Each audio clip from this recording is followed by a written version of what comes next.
Bon, salut les amis. Bon, vous êtes de retour. Comme vous le savez, nous avons déjà débuté une série de tutoriels sur le langage de programmation Visual Basic qu'on est en train de faire dans l'IDE Visual Studio. Bon, nous allons continuer aujourd'hui avec le grand 2 qui va nous parler de les types de variables et les différentes structures. Donc, sans plus tarder, nous allons commencer. Bon, en Visual Basic, il y a plusieurs types de données ou encore plusieurs types de variables. Donc, plus précisément, les plus souvent, on trouve 5 grands types de variables. Les variables de type entier, les variables de type réel, les variables de type caractère ou chaîne de caractères et les variables de type booléen, les variables de type flottant. Donc, je vais vous expliquer tout cela. La variable de type entier, c'est quoi? Lui, c'est une variable, une donnée qui permet, lui, il accepte seulement que des nombres entiers. Donc, lui, pour lui déclarer, son mot réservé est integer. Integer. Vous voyez? Integer.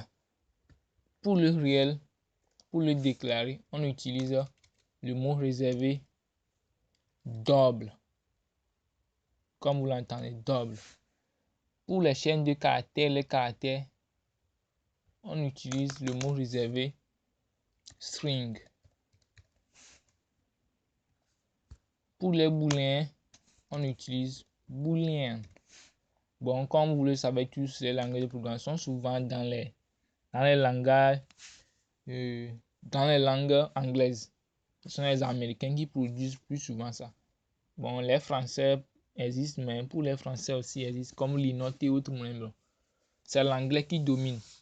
Bon, il faut avoir une base en anglais avant de faire ça.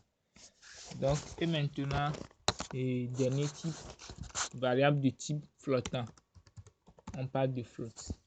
Bon, les variables de type entier, je vous avais dit qu'ils acceptent que les nombres entiers. Les nombres entiers, ce sont des nombres sans virgule. Les variables de type réel, ce sont eux qui acceptent les nombres à virgule. Les chaînes de caractères ou bien les caractères, ce sont eux qui acceptent les strings. Les booléens, qu'est-ce que c'est? Les booléens, c'est comme exemple, c'est deux choses seulement. Comme exemple, vrai ou faux, 0 ou 1, oui ou non, échoué ou admis. Donc, ce sont ces types d'affirmations qu'on qualifie de booléens. Donc, c'est deux possibilités qui existent seulement. Donc, tu choisis un. Et maintenant, les variables de type flottant. Donc, les variables de type flottant, ce sont quelles variables? Eux, ils permettent de déclarer les variables pour contenir les nombres à virgule flottants. Donc, le mot réservé, je vous avais dit que c'est float. Bon, mes amis, nous allons effectuer un petit exo qui va vous expliquer tout ce que nous venons de dire. Mais avant ça, je vais vous dire comment on déclare une variable. Comment on déclare une variable en Visual Studio. Bon, souvent, comme il y a plusieurs types de langages, chaque type de langage utilise sa propre déclaration de variable. Donc, pour le Visual Basic, on utilise un mot réservé qu'il ne faut jamais oublier, qui s'appelle dim. Dim, vous le voyez comme ça, mais ça peut vous partir. Ben, il ne faut jamais l'oublier. Il s'appelle dim. Maintenant, qu'est-ce qu'on écrit ensuite? On écrit dim. On prend un nom. On prend un nom. Et le nom là, il remplace quoi? Votre variable. Est-ce que vous comprenez? Bon, je vais vous écrire la formule. Dim, nom variable. C'est la formule ça. Hein? Dim, nom variable. As. As, vous connaissez le mot anglais, non? Ça signifie comme. Donc, dim, nom variable. Comme quoi? Le type. type variable. Vous comprenez un peu? Exemple. Jim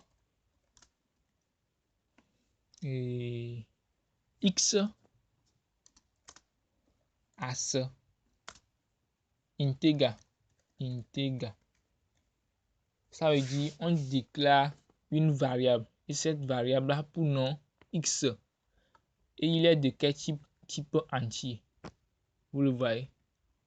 Donc si on veut déclarer une variable de type chaîne de caractères, on va dire quoi?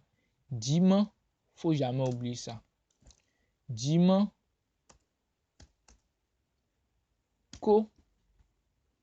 cof as string. Donc le langage va considérer cof là comme une chaîne de caractères ou bien un caractère. Donc les deux utilisent la même variable string.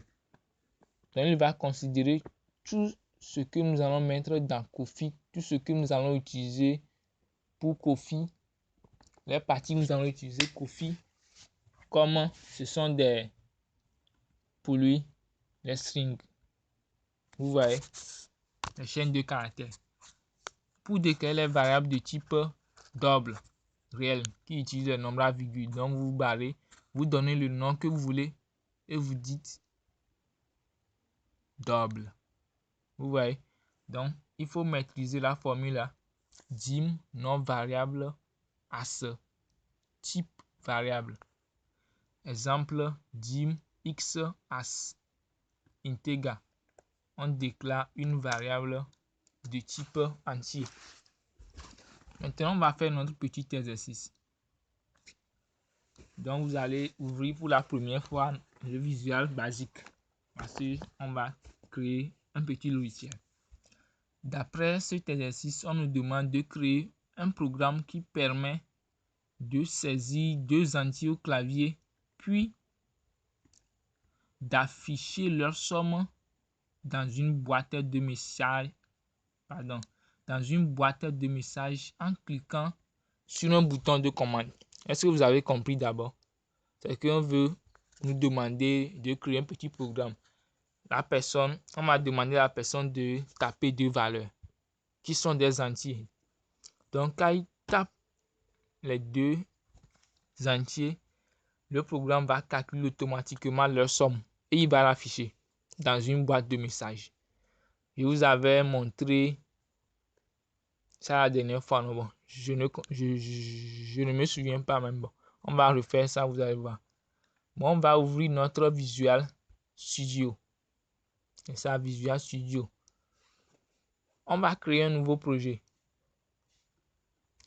Pour créer un nouveau projet, qu'est-ce qu'on fait? Simplement, on clique ici, nouveau projet. Ou bien, bon, laissez le gars là quand même. Vous venez au niveau de l'onglet fichier. Vous cliquez sur nouveau projet. On le fait. Nouveau projet. Il va apparaître une petite fenêtre de ce type. Ici, c'est le nom de notre application. Qu'est-ce que nous allons lui donner? Calcul, somme et affichage. Calcul, somme et affichage. C'est quel type d'application? Nous allons choisir ici. On veut créer une application Windows Form. Parce qu'on veut le voir. On veut voir une fenêtre. On veut que ça s'affiche et que nous dialoguons avec lui. C'est ça. C'est la forme. Il est apparu. Maintenant, c'est sur ça qu'on va créer notre projet. Mais d'abord, on va renommer ici. Je vous avais appris ça la dernière fois. On voit là où on écrit test. Mais on ne va pas toucher le nom. Hein. Test, on écrit calcul et affichage de la somme. Vous voyez que c'est changé. On va voir le côté de l'icône après.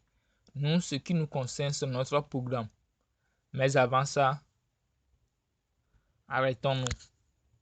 Merci beaucoup. Continuons.